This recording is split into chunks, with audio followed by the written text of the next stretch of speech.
Okay, the Green Bay Packers versus the San Francisco 49ers. What an intriguing matchup. This is actually my second most intriguing matchup of the 4 matchups this weekend, all right? So let's get into this game, and let's just look at the tail of the tape and figure out who's going to come out on the better side of this game here. Now, we know Green Bay is coming off of a very impressive win over the Dallas Cowboys. Did anybody see Green Bay Packers being here? Did anybody see this coming from the first year of Jordan Love as a quarterback, okay?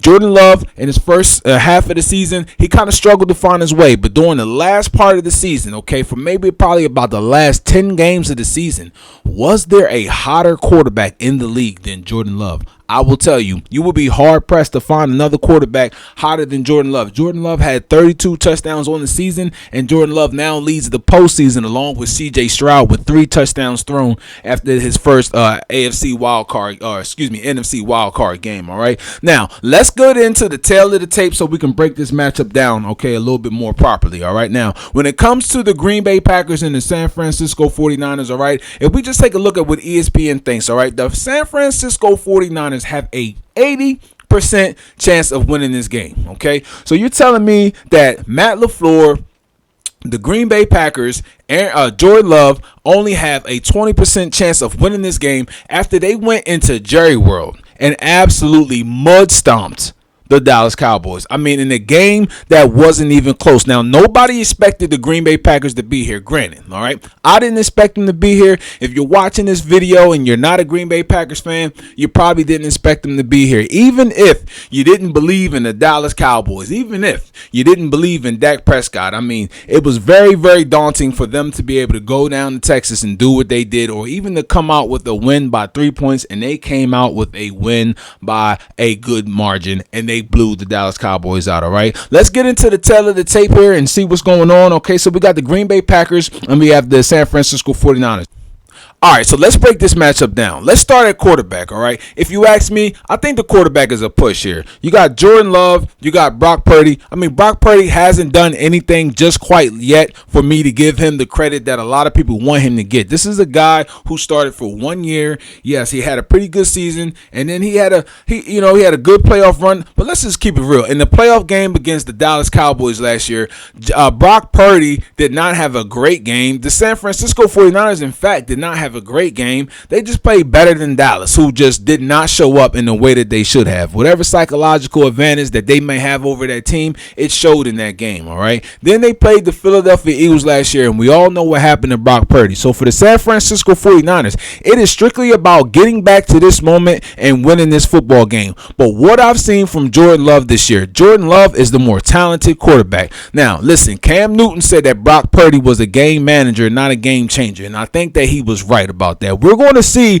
tomorrow, okay? But I just don't think, I think that in the system that they have, if everything is working right, Brock Purdy will look really good. But Matt LaFleur is familiar with this Kyle Shanahan system. We know Matt LaFleur is a disciple from Kyle Shanahan, okay?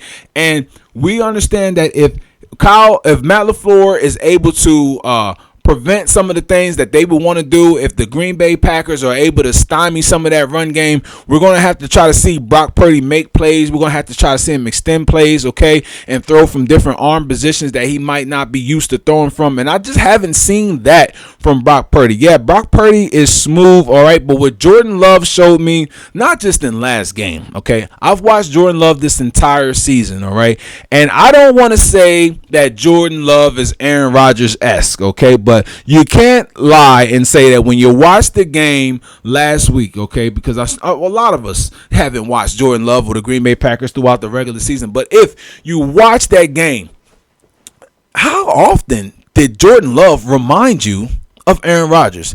The way he threw off his back foot, the way he ran sprinted out to his left and got the ball out, and then the way he even threw the ball. You know, those type of passes, that type of confidence comes from playing behind a guy like Aaron Rodgers and believing in your arm talent. And Jordan Love showed me a lot of arm talent last week. So I think Jordan Love has a great wide receiver group, a bunch of unselfish guys. Christian Watson is his best, most explosive wide receiver, and he didn't even catch the ball more than 2 times last week, and he had less than 20 yards. All right, so that just shows you how potent that this offense can be, and with Jordan Love at the quarterback position. So because of that, I'm gonna give a push at the quarterback position. We're gonna go to coaching, and when it comes to coaching, if you ask me, I'm gonna give that a push too. All right, and let me tell you why. Okay, Matt LaFleur has done a marvelous job with the Green Bay Packers. Okay, for him to get Jordan Love and to get him to take command of this offense, and for them to be able to get into the playoffs, all right, is a very, very big deal. All right,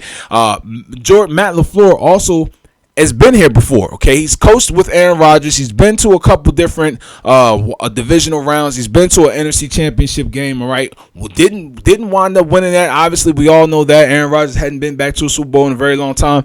Okay, but we understand that he has the potential to be able to coach a big-time championship game, all right? And what we saw from Matt LaFleur getting his team ready to play, the youngest team, okay, understand this, the youngest team in the National Football League, to get this team ready to play and to go down to Dallas, all right, against what was a overwhelming favorite and come out there and absolutely bludgeon the Dallas Cowboys, okay, has to be something said there for the coaching job that he did, all right? I like Kyle Shanahan. We know Kyle Shanahan is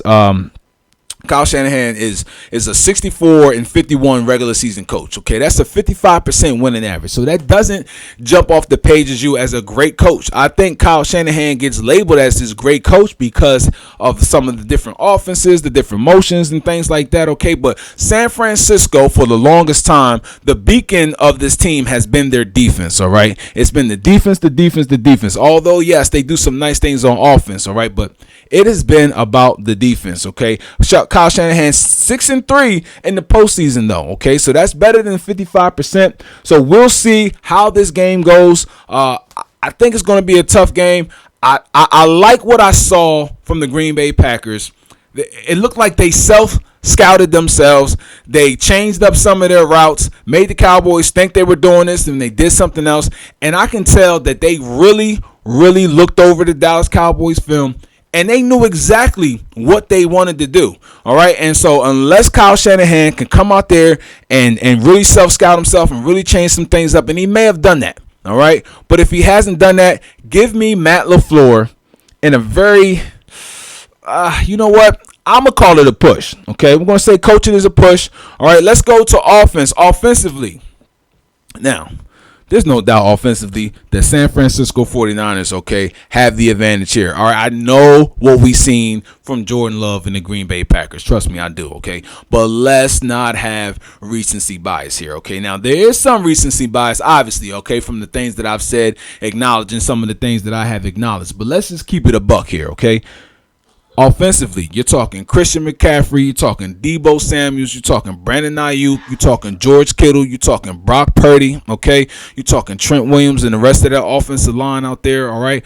And you're also talking about Kyle Shanahan, okay, who is the mastermind behind the offense pulling the strings, okay? They have more big-time players on offense on the San Francisco side than do the Green Bay Packers. At the same time, the Green Bay Packers are no slouches on offense. I think that they have a nameless number one wide receiver. Technically, Romeo Doubs is their number one. Some days, Christian Watson can be the number one when he's healthy. Some days, Jalen Reed can be their number one wide receiver, okay? They can spread the ball around, and then this other guy, Whitaker, the number 13 who caught the touchdown last week, okay? Listen, these guys are able to play. Jordan Love is able to find them, and I love the way that they're playing, okay? I love Aaron Jones in the backfield, all right? I think he's one of the most underrated running backs in the National Football League, okay? However, if we're going to go offense, I got to lean with San Francisco on this one. All right, let's talk about defense here. When we talk about defense, it's no doubt we have to go with the San Francisco 49ers, okay? You're talking about Nick Bosa. You're talking about Javon Hargrave, okay? We're talking about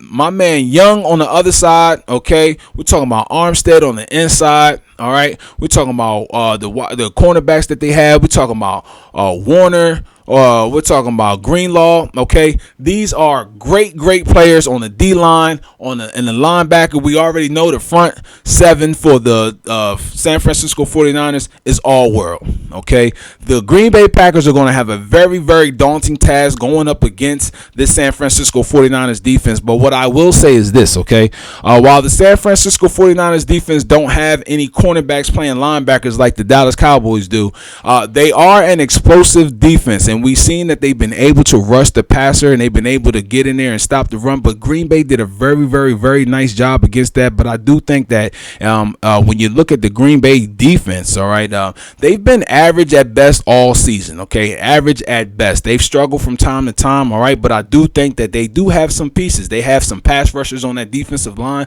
They have some cornerbacks that play opportunistic football. And I know I just said something about recency bias, but watching the game against the Dallas Cowboys, they look like they have really smart, intelligent secondary players, from their safeties to their corners, just understanding route concepts, understanding what they're trying to do, understanding where the quarterback wants to throw the ball. That Savage interception was savage. Okay, they come out in a 3 wide receiver set on one side. They running triple slants. Okay, you let Brandon Cooks go through on the first one, and the middle guy is going to get the ball because that's CeeDee Lamb, and you step right in front of it and you take it to the house. I mean, you couldn't have done that any better. But I will lean toward the San Francisco 49ers when it comes to defense for sure. Okay, now who is going to be the X factor for the Green Bay Packers? Well, I already for this game, I already alluded to it. Okay, we're talking about this Green Bay wide receiver core. All right, they have a lot of young talent on the Green Bay wide receiving core, and I think a lot of us just don't know who these guys are. Okay, now San Francisco does have a great defense, all right, but when you have multiple weapons, and I didn't even discuss the tight end for them, Musgrave, all right, when you have multiple weapons and you don't have a clear number one wide receiver, you don't know which way to lean to. You don't know if I should play single high safety and leaning to one side of the field, if I should play split safeties and double the guys on the outside, if I should maybe I should play a combination coverage on a slot guy. Okay, who is going to get the ball? Who is Jordan Love looking for? And the answer is he's looking for all of them. Okay, so with that being said, all right, I wanted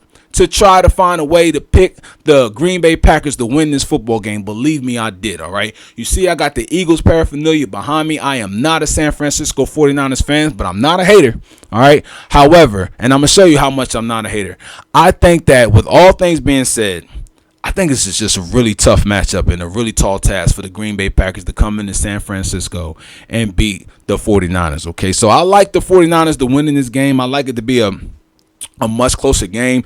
Look, FanDuel has this game at a 9.5 point spread. That is just way too many points. I think this will be a game that's going to come down less than a touchdown. I mean, it could be 3 points, 4 points, 5 points, 6 points. Obviously, those are less than a touchdown, but I don't see this being a 10-point game for the San Francisco 49ers. So with that being said, I will take the San Francisco 49ers to win this game 31-28.